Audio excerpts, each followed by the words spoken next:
আসসালামু আলাইকুম। আপনাদের সবাইকে ছাত্র জনতার বিপ্লবে সিক্ত নতুন বাংলাদেশে স্বাগত জানাচ্ছি। গভীর শ্রদ্ধা জানাচ্ছি জুলাই আগস্ট মাসে ফেসিবাদের বিরুদ্ধে ছাত্র জনতার অভ্যুত্থানে নিহত সকলের প্রতি। তাদের আত্মার মাগফিরাত কামনা করছি। তাদের আত্মত্যাগের বিনিময়ে নতুন বাংলাদেশ গড়ার শপথ নিয়ে আমি আপনাদের কাছে কিছু কথা বলতে চাই। শরণার্থীকালের ভয়াবহ বন্যায় যারা মৃত্যুবরণ করেছেন, যারা অসুস্থ হয়ে পড়েছেন বা যারা সর্বস্ব হারিয়েছেন, যারা দুঃসহ জীবন যাপন করছেন, তাদের স্মরণে রেখে আজকের কথাগুলো বলছি। বন্যা দুর্গতদের জীবন দ্রুত স্বাভাবিক করার জন্য যাবতীয় উদ্যোগ সরকারি বেসরকারি পর্যায়ে নেবার আয়োজন করেছি। ভবিষ্যতে সকল ধরনের বন্যা প্রতিরোধে আমাদের আভ্যন্তরীণ এবং প্রতিবেশীদের সঙ্গে যাতে যৌথভাবে নেওয়া যায় সে আলোচনা শুরু করেছে। প্রিয় দেশবাসী, আপনারা জানেন বিপ্লবী ছাত্র জনতা জাতির এই ক্রান্তি লগ্নে আমাকে এক গুরুদায়িত্ব অর্পণ করেছে। তারা নতুন এক বাংলাদেশ গড়তে চায়। নতুন প্রজন্মের এই গভীর আকাঙ্ক্ষাকে বাস্তবে রূপ দেওয়ার সংগ্রামে আমি একজন সহযোদ্ধা হিসেবে তাদের সঙ্গে যোগ দিয়েছি। দেশের সকল বয়সের, সকল পেশার, সকল মতের, সকল ধর্মের সবাইকে বিনা দ্বিধায় এই সংগ্রামে যোগ দেওয়ার আহ্বান জানাচ্ছি। প্রিয় দেশবাসী, লক্ষ লক্ষ শহীদের রক্তের বিনিময়ে এবং লক্ষ লক্ষ মা বোনের আত্মদানের বিনিময়ে যে বাংলাদেশ আমরা পেয়েছিলাম তা ফেসিবাদ এবং স্বৈরাচারের হাতে ধ্বংস হয়ে গেছে। আপনারা দেখেছেন আমাদের প্রতিটি প্রতিষ্ঠানকে তারা কিভাবে শেষ করেছে। দেশের রন্ধ্রে রন্ধ্রে ঢুকে গেছে দুর্নীতি। এমন এক দেশে আমাদের দেশ রূপান্তরিত হয়েছে যেখানে স্বৈরাচারের পিয়নও দুর্নীতির মাধ্যমে 400 কোটি টাকার সম্পদ করার মতো অকল্পনীয় কাজ করে গেছে নির্বিবাদে। শিক্ষা খাতকে পঙ্গু করে দিয়েছে। ব্যাংকিং ও শেয়ার বাজার খাতে লুটপাট, প্রকল্প ব্যয়ে বিশ্ব রেকর্ড, অবাধ সম্পদ পাচার, আইন শৃঙ্খলা রক্ষাকারী সংস্থাকে নিজ দলের পুতুলে রূপান্তর, বাক স্বাধীনতা হরণ, মানবাধিকার হরণ, এসবই হিমশৈলের অগ্রভাগ মাত্র। ক্ষমতা কুক্ষিগত করতে ফ্যাসিবাদী সরকার খর্ব করেছে জনগণের সাংবিধানিক ক্ষমতা ও অধিকার। দুঃশাসন, দুর্নীতি, অন্যায়, অবিচার, নিপীড়ন, বিচারের নামে প্রহসনের মাধ্যমে জনসুরক্ষা বিপন্ন করেছে। জনগণকে নির্যাতন, বঞ্চনা ও বৈষম্যের মুখোমুখি দাঁড় করিয়ে দিয়েছে। নতুন প্রজন্মের মানুষ সহ কোটি কোটি মানুষের ভোটাধিকারকে বছরের পর বছর হরণ করেছে। মানুষের এগিয়ে যাওয়ার পথে সকল ধরনের প্রতিবন্ধকতা তৈরি করে স্বৈরাচার তার নিজের, পরিবারের ও দলের কিছু মানুষের হাতে দেশের মালিকানা তুলে দিয়েছে। প্রিয় দেশবাসী, কিন্তু এই দ্বার প্রান্তে দাঁড়িয়েই আমাদের গড়তে হবে স্বপ্নের বাংলাদেশ। বৈষম্যহীন, শোষণহীন, কল্যাণময় এবং মুক্ত বাতাসের রাষ্ট্রের যে স্বপ্ন নিয়ে ছাত্র জনতা আন্দোলনে ঝাঁপিয়ে পড়েছিল, আমি তাদের সেই স্বপ্ন পূরণে অঙ্গীকারবদ্ধ। আপনাদের সবাইকে এই শুভলগ্নে তাদের স্বপ্ন পূরণে সমস্ত শক্তি নিয়ে এগিয়ে আসার আহ্বান জানাচ্ছি। তাদের স্বপ্ন আমাদের স্বপ্ন। জাতীয় জীবনে তরুণরা একটা মহা সুযোগ সৃষ্টি করে দিয়েছে। আমরা সবাইকে সুযোগ ব্যবহার করার কাজে এগিয়ে আসতে আহ্বান জানাচ্ছি। গণরোষের মুখে ফেসিবাদী সরকার প্রধান দেশ ত্যাগ করার পর আমরা এমন একটি দেশ গড়তে চাই যেখানে প্রতিটি নাগরিকের মানবাধিকার থাকবে পুরোপুরি সুরক্ষিত। আমাদের লক্ষ্য একটাই, উদার, গণতান্ত্রিক, বৈষম্যহীন, অসাম্প্রদায়িক বাংলাদেশ। আমরা এক পরিবার, আমাদের এক লক্ষ্য। কোনো ভেদাভেদ যেন আমাদের স্বপ্নকে ব্যাহত করতে না পারে, সেজন্য আমরা প্রতিজ্ঞাবদ্ধ। বর্তমান সরকারের দায়িত্ব গ্রহণের মাত্র 2 সপ্তাহ শেষ হল। কর্মযাত্রার প্রথম পর্যায়ে রাষ্ট্র সংস্কারের কাজে আপনাদের কাছ থেকে যে সমর্থন পাচ্ছি সেজন্য আন্তরিক ধন্যবাদ। আমরা অনুধাবন করছি যে আমাদের কাছে আপনাদের প্রত্যাশা অনেক। এই প্রত্যাশা পূরণে আমরা বদ্ধপরিকর। যদিও দীর্ঘদিনের গণতন্ত্রহীনতা, 15 বছরের ফেসিবাদী শাসন ব্যবস্থা প্রায় প্রতিটি ক্ষেত্রেই আমাদের জন্য পর্বতসম চ্যালেঞ্জ রেখে গিয়েছে, কিন্তু এই চ্যালেঞ্জ গ্রহণে আমরা প্রস্তুত। আজ আমি সরকারের পক্ষ থেকে আপনাদের দোয়া ও সহযোগিতা কামনা করতে আপনাদের সামনে এসেছি। শুধু আমি বলবো, আপনাদের একটু ধৈর্য ধরতে হবে। এখনই সব দাবি পূরণ করার জন্য জোর করা, প্রতিষ্ঠানে ঢুকে ব্যক্তিবিশেষকে হুমকির মধ্যে ফেলা, মামলা গ্রহণের জন্য চাপ সৃষ্টি করা, বিচারের জন্য গ্রেফতারকৃত ব্যক্তিকে আদালতে হামলা করে আগেই এক ধরনের বিচার করে ফেলার যে প্রবণতা, তা থেকে বের হতে হবে।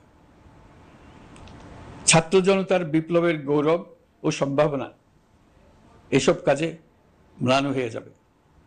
নতুন বাংলাদেশ গড়ার প্রচেষ্টা হতে ব্যাহত হবে।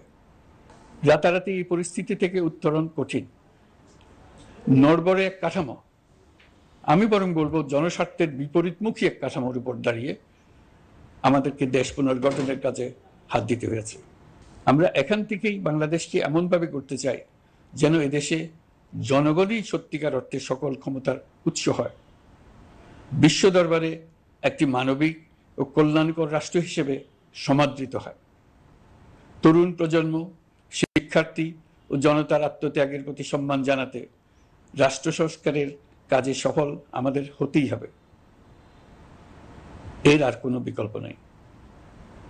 প্রিয় দেশবাসী, আপনারা ইতোমধ্যে জেনেছেন, জুলাই আগস্ট মাসে গণ অভ্যুত্থানে বল প্রয়োগ ও হতাহতের যে দুঃসহ ঘটনা ঘটানো হয়েছে, তার স্বচ্ছ তদন্ত করতে জাতিসংঘের মানবাধিকার কমিশনের প্রধানকে বাংলাদেশে এসে তাদের তদন্ত শুরু করতে আমরা আমন্ত্রণ জানিয়েছি। তদন্তের এই প্রক্রিয়া এই সপ্তাহে শুরু হবে। তাদের প্রথম দল ইতিমধ্যে এসে গেছে। আমরা ইতিমধ্যে ছাত্র জনতার বিপ্লবকে নস্যাৎ করতে যে শত শত মিথ্যা ও হয়রানিমূলক মামলা দায়ের করা হয়েছিল, তার অধিকাংশ প্রত্যাহার করেছি এবং আটক ছাত্র জনতার মুক্তি লাভের ব্যবস্থা করেছে। পর্যায়ক্রমে মিথ্যা ও গায়েবী সকল মামলার ক্ষেত্রে অনুরূপ ব্যবস্থা গ্রহণ করে মানুষকে দুঃসহ ভোগান্তি থেকে মুক্ত করা হবে। ন্যায় বিচার নিশ্চিত করতে গণ অভ্যুত্থানের সকল শহীদ পরিবারকে পুনর্বাসন করবে। সকল আহত শিক্ষার্থী ও জনতার চিকিৎসার সম্পূর্ণ ব্যয় সরকার বহন করবে। সেই লক্ষ্যে স্বাস্থ্য মন্ত্রণালয়ের নেতৃত্বে উপদেষ্টা পরিষদে বৈষম্য বিরোধী ছাত্র আন্দোলনের প্রতিনিধিত্বকারী 2 জন উপদেষ্টার সহায়তায় একটা পূর্ণাঙ্গ তালিকা প্রস্তুত করা হচ্ছে। এই কার্যক্রমের জন্য এবং গণ অভ্যুত্থানের শহীদদের স্মৃতি ধরে রাখতে সরকার অতি দ্রুত জুলাই গণহত্যা স্মৃতি ফাউন্ডেশন নামে একটি ফাউন্ডেশন প্রতিষ্ঠা করার প্রক্রিয়া শেষ পর্যায়ে এনেছে। আপনাদের সবার এবং বিদেশে অবস্থানরত ভাই বোনদের অনুদান এই প্রতিষ্ঠানে পাঠানোর জন্য অনুরোধ করছি।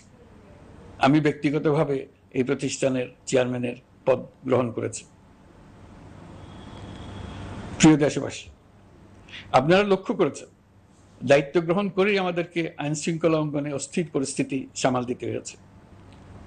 আপনাদের সহযোগিতা ও সমর্থনে দেশপ্রেমিক সকল আইন শৃঙ্খলা রক্ষাকারী বাহিনী কাজে যোগ দিয়েছে। ফ্যাসিবাদী সরকার প্রশাসনের চরম দলীয়করণ করার ফলে বিপুল সংখ্যক কর্মকর্তা কর্মচারী দীর্ঘদিন বৈষম্যের শিকার হয়েছেন। আমরা ইতিমধ্যে সংশোধনমূলক ব্যবস্থা গ্রহণ করতে আরম্ভ করেছি। তবে প্রশাসনকে গতিশীল রাখতে এবং একই সাথে সুনির্দিষ্ট পদ্ধতি অনুসরণ করে সঠিক সিদ্ধান্তে উপনীত হতে সময় প্রয়োজন। সেজন্য সকলকে ধৈর্য ধরার অনুরোধ করছি। প্রশাসনের সকল ক্ষেত্রে প্রতিষ্ঠানগুলো যেন জনগণের আস্থা ফিরে পায়, সেটি আমাদের অন্যতম উদ্দেশ্য। লুটপাট ও দুর্নীতির আখড়ায় পরিণত করা ব্যাংকিং খাতে সুশাসন নিশ্চিত করার জন্য আমরা উদ্যোগ নিয়েছি। এই খাতে দক্ষ জনবল নিয়োগ দেওয়া হচ্ছে। ব্যাংকিং খাতে শৃঙ্খলা স্থাপন, ব্যবসা বাণিজ্যে সহায়ক পরিবেশ তৈরি এবং জনগণের জীবনযাপন সহজ করতে নিত্য প্রয়োজনীয় দ্রব্যমূল্য ও মূল্যস্ফীতি নিয়ন্ত্রণে আনার আমরা উদ্যোগ সচল করেছি। ব্যাংকিং খাতে দীর্ঘমেয়াদী সংস্কারের জন্য ব্যাংক কমিশন গঠন করা হবে। আর্থিক খাতে সার্বিক পরিস্থিতি ও সংস্কার বিষয়ে একটি রূপকল্প তৈরি করা হবে, যা দ্রুত জনসমক্ষে প্রকাশ করা হবে। শেয়ার বাজার, পরিবহন খাত সহ যেসব ক্ষেত্রে চরম বিশৃঙ্খলা বিরাজ করছে তা নিরসনের দ্রুত পদক্ষেপ নেওয়া হচ্ছে। বিচার বিভাগকে দুর্নীতি ও দলীয় প্রভাব মুক্ত করতে কার্যক্রম শুরু হয়েছে। একটি সুনির্দিষ্ট প্রক্রিয়ার মধ্য দিয়ে বিচার বিভাগের স্বাধীনতা ও জবাবদিহিতা নিশ্চিত করার উদ্যোগ নেওয়া হয়েছে। ফ্যাসিবাদী সরকারের বিচার বহির্ভূত হত্যাকাণ্ড, গুম, খুন, অপহরণ এবং আয়নাঘরের মতো চরম ঘৃণ্য সকল অপকর্মের ন্যায় বিচার নিশ্চিত করা হবে। এসব অপকর্মের সঙ্গে জড়িত সকলের বিচার নিশ্চিত করা হবে। তালিকা প্রস্তুত করে মিথ্যা মামলা প্রত্যাহার করা হবে। দুর্নীতি ও সম্পদ পাচারের বিচার করা হবে। আইন শৃঙ্খলার ক্ষেত্রে জনমুখী ও দলীয় প্রভাবমুক্ত জবাবদিহিমূলক কাঠামো সৃষ্টির লক্ষ্যে পুলিশ কমিশন গঠন করা হবে। জাতিসংঘের তদন্ত প্রতিবেদন, দায়িত্বপ্রাপ্ত সকল সংস্থা ও জনগণের সাথে মত বিনিময়ের মাধ্যমে কমিশনের নেতৃত্বে প্রয়োজনীয় সংস্কার করা হবে। বাংলাদেশকে আর কোনোদিন কেউ যেন কোনো পুলিশি রাষ্ট্রে পরিণত করতে না পারে তার ব্যবস্থা করা হবে। তথ্যের অবাধ প্রবাহ ও গণমাধ্যমের স্বাধীনতা নিশ্চিত করা হবে। ফ্যাসিবাদী সরকার গণমাধ্যমের উপরও দলীয়করণ ও নির্যাতনের বোঝা চাপিয়েছিল। জনগণের তথ্যের অধিকার নিশ্চিত করতে আমরা প্রতিশ্রুতিবদ্ধ। তথ্যের প্রবাহে বিদ্যমান আইনি ও অন্যান্য বাধা অপসারণ করা হবে। মত প্রকাশের স্বাধীনতা বাধাগ্রস্ত করে এমন সব আইনের নিপীড়নমূলক ধারা সংশোধন করা হবে। ইতিমধ্যে এই ধরনের আইনগুলো চিহ্নিত করে এই প্রক্রিয়া শুরু করা হয়েছে। বিদেশি সংবাদকর্মীদের এদেশে আসার পর যে অলিখিত নিষেধাজ্ঞা ছিল, ইতিমধ্যে আমরা তা তুলে নিয়েছি। বিদেশি সাংবাদিকদের দ্রুত ভিসা দিতে সংশ্লিষ্ট কর্মকর্তাদের নির্দেশ দেওয়া হয়েছে। আমরা আশা করি পরিবর্তিত পরিস্থিতিতে গণমাধ্যম কর্মীরা নিরপেক্ষ সাংবাদিকতা চালিয়ে যাবেন। শিক্ষাক্ষেত্রে চরম নৈরাজ্য প্রতিষ্ঠিত করে গেছে বিগত সরকার। আমরা তার পূর্ণাঙ্গ সংস্কারের উদ্যোগ নেব। এটা আমাদের অন্যতম অগ্রাধিকার। আপনারা জানেন, দায়িত্ব গ্রহণের পর দ্রুততম সময়ের মধ্যে সকল শিক্ষা প্রতিষ্ঠান খুলে দেওয়া হয়েছে। শিক্ষার্থীদের জন্য সৃজনশীল, নিরাপদ ও ভীতিমুক্ত পরিবেশ নিশ্চিত করা আমাদের অঙ্গীকার। একই সাথে পাঠ্যক্রমকে যুগোপযোগী করার কাজও দ্রুত শুরু করা হবে। গণতন্ত্রকে সুসংহত করতে স্থানীয় সরকার প্রতিষ্ঠানগুলোকে শক্তিশালী করা হবে এবং ক্ষমতার বিকেন্দ্রীকরণ নিশ্চিত করা হবে। ছাত্র জনতার গণঅভ্যুত্থানকে সফল পরিণতি দিতে প্রশাসন, বিচার বিভাগ, নির্বাচন কমিশন ও নির্বাচনী ব্যবস্থা, আইন শৃঙ্খলা খাত এবং তথ্য প্রবাহে প্রয়োজনীয় সংস্কার সম্পূর্ণ করে অবাধ ও সুষ্ঠু অংশগ্রহণমূলক নির্বাচন আয়োজন করা হবে। এর লক্ষ্য হবে দুর্নীতি, লুটপাট, গণহত্যার বিরুদ্ধে একটি জবাবদিহিতামূলক রাজনৈতিক বন্দোবস্তের সূচনা। বর্তমান সরকার দুর্নীতির বিরুদ্ধে স্পষ্ট অবস্থান গ্রহণ করেছে। আমাদের সকল উপদেষ্টা দ্রুততম সময়ের মধ্যে তাদের সম্পদের বিবরণ প্রকাশ করবেন। পর্যায়ক্রমে এটা সকল সরকারি কর্মকর্তাদের ক্ষেত্রেও নিয়মিত এবং বাধ্যতামূলক করা হবে। রাষ্ট্রীয় পর্যায়ে দুর্নীতির বিরুদ্ধে ব্যবস্থা গ্রহণে সংবিধানের ৭৭ অনুচ্ছেদে প্রতিশ্রুত ন্যায়পাল নিয়োগে অধ্যাদেশ প্রণয়ন করা হবে। এবার কৃষি খাতের কথা একটু বলে। কৃষি নির্ভর বাংলাদেশে কৃষকের স্বার্থ যেন সুরক্ষিত থাকে, কৃষক যেন তার উৎপাদিত পণ্যের ন্যায্য মূল্য পায়, তা নিশ্চিত করা হবে। প্রবাসী শ্রমিকরা যেভাবে বৈষম্য বিরোধী ছাত্র জনতার আন্দোলনকে সমর্থন দিয়েছে, মুক্তিকামী জনগণ তা কৃতজ্ঞ চিত্তে স্মরণ করে। তাদের প্রতি সকল পর্যায়ে সম্মানজনক আচরণ নিশ্চিত করা হবে। বাংলাদেশের স্বাস্থ্য খাত অন্যতম দুর্নীতিগ্রস্ত খাত। জনগণের জন্য পর্যাপ্ত স্বাস্থ্যসেবা নিশ্চিত করার লক্ষ্যে স্বাস্থ্য খাতে প্রয়োজনীয় সংস্কার করা হবে। এই খাতে সংশ্লিষ্ট সকলকে জবাবদিহিতার আওতায় আনা হবে। হাসপাতালগুলোকে আধুনিকায়নের উদ্যোগ নেওয়া হবে এবং সেখানে সরকারি ডাক্তার সহ বিশেষজ্ঞদের নিয়মিত উপস্থিতি নিশ্চিত করা হবে। স্বাস্থ্যসেবা যাতে নির্দিষ্ট কিছু অঞ্চলে কেন্দ্রীভূত না থাকে, দেশের সব অঞ্চলের মানুষ সমান স্বাস্থ্যসেবা পায়, সে লক্ষ্যে প্রয়োজনীয় উদ্যোগ নিতে আমরা বদ্ধপরিকর। বর্তমান প্রজন্ম অনেক বেশি সচেতন। বিশ্বের বিভিন্ন প্রান্তে ঘটে যাওয়া পরিবর্তন বিষয়ে তারা ওয়াকিবহাল শুধু নয়, তারা নেতৃত্ব দিচ্ছে। তারা যে উন্নয়নের স্বপ্ন দেখে তা টেকসই এবং পরিবেশ বান্ধব, প্রকৃতি ধ্বংসকারী উন্নয়ন নয়। শুধু জিডিপি একটি দেশের উন্নয়নের মাপকাঠি হতে পারে না। নদী, নালা, খাল দূষিত করে যে উন্নয়ন হয় তা দীর্ঘমেয়াদী টেকসই নয়। জীবাশ্ম জ্বালানির বিরুদ্ধে পরিবেশবাদীদের সাথে আমাদের সরকারের অবস্থান সামঞ্জস্যপূর্ণ। জলবায়ু পরিবর্তন রোধ করতে এবং আগামী প্রজন্মের জন্য সুস্থ একটা পৃথিবী রেখে যেতে কার্বন নিঃসরণ শূন্যের কোঠায় নামিয়ে আনার বিকল্প নেই। আমাদের সরকার পরিবেশ ও জলবায়ু রক্ষায় সর্বোচ্চ গুরুত্ব দেবে। এই কার্যক্রমে তরুণ সম্প্রদায়কে সম্পৃক্ত করা হবে। ইতোমধ্যে বিভিন্ন রাষ্ট্র ও জাতিসংঘ বর্তমান সরকারের কর্মসূচির প্রতি সমর্থন ব্যক্ত করেছে। আমরা সকল রাষ্ট্রের সাথে বন্ধুত্বপূর্ণ সম্পর্ক বজায় রাখব। আমাদের পররাষ্ট্রনীতির ভিত্তি হবে পারস্পরিক আস্থা, বিশ্বাস ও সহযোগিতা। আমরা মানবাধিকার আইন সহ সকল আন্তর্জাতিক আইনের প্রতি শ্রদ্ধাশীল। আমাদের পক্ষ থেকে গুম বিষয়ক আন্তর্জাতিক চুক্তির পক্ষরাষ্ট্র হওয়া সহ বিভিন্ন পদক্ষেপ নেওয়া হয়েছে। ইতিমধ্যে পক্ষভুক্ত এমন সকল আঞ্চলিক ও দ্বিপাক্ষিক চুক্তি ও সমঝোতা বাস্তবায়ন করে যাব। আমাদের সরকার রোহিঙ্গা সমস্যার বাস্তবসম্মত সমাধানের লক্ষ্যে আন্তর্জাতিক সম্প্রদায়ের সাথে কাজ করে যাবে। আমরা জাতীয় ঐক্যে বিশ্বাসী। প্রয়োজনীয় সংস্কারের লক্ষ্যে রাজনৈতিক ঐক্যের মধ্য দিয়ে নিশ্চিত করা হবে নারী, শিশু, প্রতিবন্ধী, ধর্মীয় সংখ্যালঘু, আদিবাসী সকলেই এদেশের নাগরিক এবং সমান আইনের সুরক্ষার অধিকারী। তাদের সকলের মানবিক অধিকার সহ অন্যান্য সকল অধিকার নিশ্চিত করার উদ্যোগ নেওয়া হবে। এই জন্য আমি উপদেষ্টা পদমর্যাদা সম্পন্ন একজন বিশেষ সহকারী নিয়োগ দিয়েছি, যার দায়িত্ব হবে জাতীয় সংহতি উন্নয়ন। বন্যা কবলিত এলাকার সকল মানুষের দুর্ভোগ লাঘবে সরকার সঠিক সহায়তা দেওয়ার জন্য সরকারের যত কার্যক্রম আছে তাদের সচল করেছে। ইতিমধ্যে উপদেষ্টাবৃন্দ বিভিন্ন এলাকার দায়িত্ব নিয়ে এলাকায় গেছেন। আমার কার্যালয়ে একটা নিয়ন্ত্রণ কক্ষ স্থাপন করা হয়েছে। বন্যা পরবর্তী কার্যক্রম নেওয়া হয়েছে। ভবিষ্যতে বন্যা নিয়ন্ত্রণের জন্য করণীয় কি স্থির করার জন্য পদক্ষেপ নেওয়া হচ্ছে। দেশপ্রেমিক সেনাবাহিনী, পুলিশ, বিজিবি, র্যাবকে গুম নির্যাতনের কাজে লাগিয়ে তাদের কলঙ্কিত করা হয়েছে। তারা দেশের গৌরব। তাদেরও কিছু অতি উৎসাহী সদস্যের কারণে পুরো বাহিনীকে আমরা কলঙ্কিত দেখতে চাই না। আমরা অপরাধীদের চিহ্নিত করতে চাই এবং তাদের শাস্তি দিতে চাই, যেন ভবিষ্যতে কারো হুকুমে দেশপ্রেমিক কোনো বাহিনীর, পুলিশের, র্যাবের কোনো সদস্য হত্যাকাণ্ড, গুম ও অত্যাচারে জড়িত হওয়ার সাহস না করে। তাদের কাছে হুকুম যত বড় কর্তৃপক্ষের কাছ থেকে আসুক না কেন, তারা তা উপেক্ষা করবে।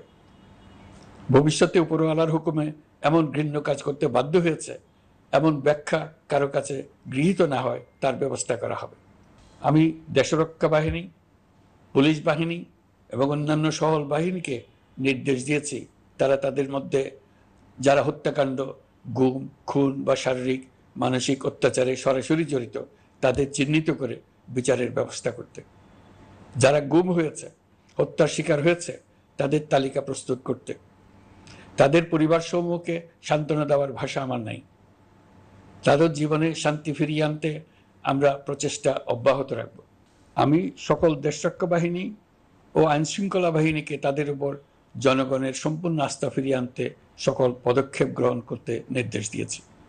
গত 15 বছরের দুর্নীতি, অর্থ পাচার ও জনস্বার্থ বিরোধী চুক্তি স্বাক্ষর, প্রকল্পের নামে লুটপাট ইত্যাদি তথ্য নিয়ে একটি শ্বেতপত্র প্রণয়নের জন্য আমি ইতিমধ্যে একটি কমিটি গঠন করেছি। আমি বিভিন্ন দেশের রাষ্ট্রদূত এবং দাতা সংস্থার প্রতিনিধিদের সঙ্গে বৈঠক করেছি এবং করে যাচ্ছি।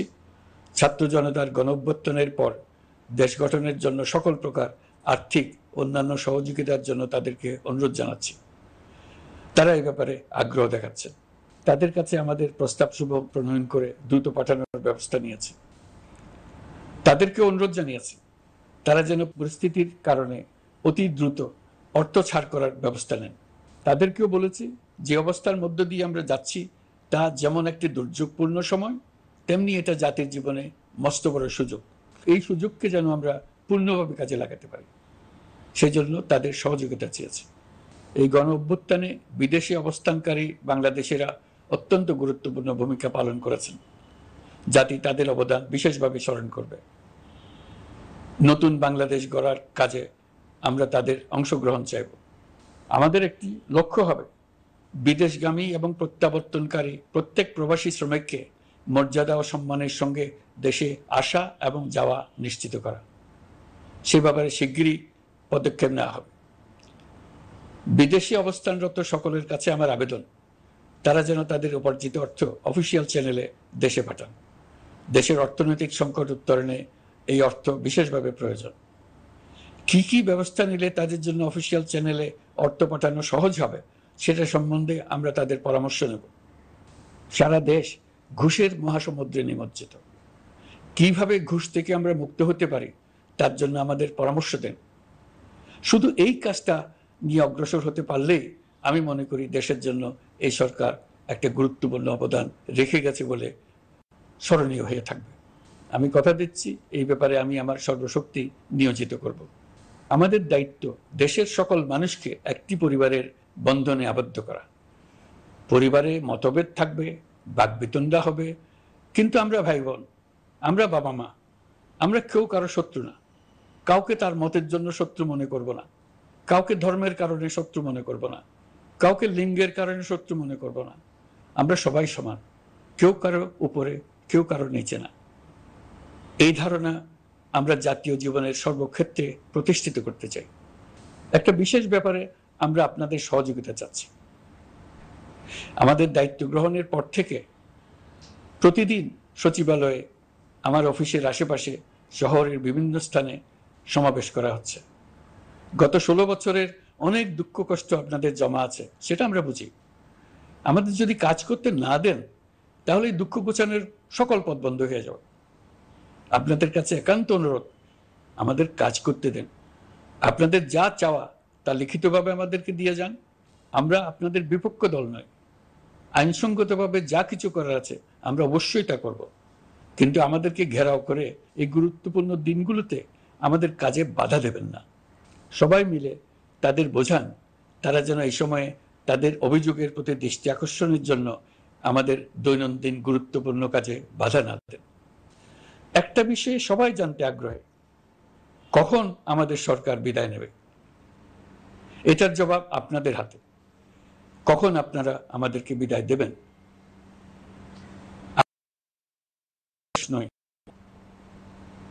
নিজ নিজ পেশায় আমরা আনন্দ পাই।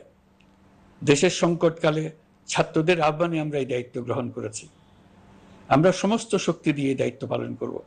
আমাদের উপদেষ্টা মণ্ডলীও এই লক্ষ্যে উদ্বুদ্ধ হয়ে সবাই মিলে একটা টিম হিসেবে কাজ করে যাচ্ছি। কখন নির্বাচন হবে সেটা সম্পূর্ণ রাজনৈতিক সিদ্ধান্ত, আমাদের সিদ্ধান্ত নয়। দেশবাসীকে ঠিক করতে হবে আপনারা কখন আমাদেরকে ছেড়ে দেবেন। আমরা ছাত্রদের আহ্বানে এসেছি, তারা আমাদের প্রাথমিক নিয়োগকর্তা।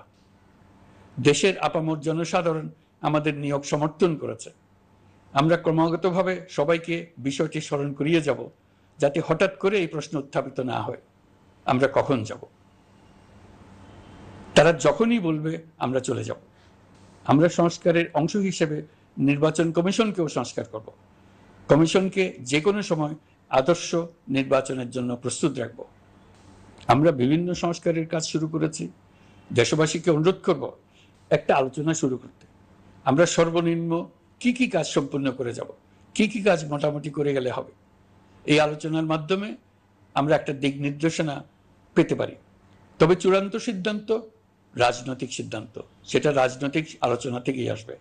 এই দিক নির্দেশনা না পেলে আমরা দাতা সরকার এবং আন্তর্জাতিক অর্থনৈতিক প্রতিষ্ঠানসমূহের সঙ্গে আলোচনায় দৃঢ়তার সঙ্গে অগ্রসর হতে পারছি না।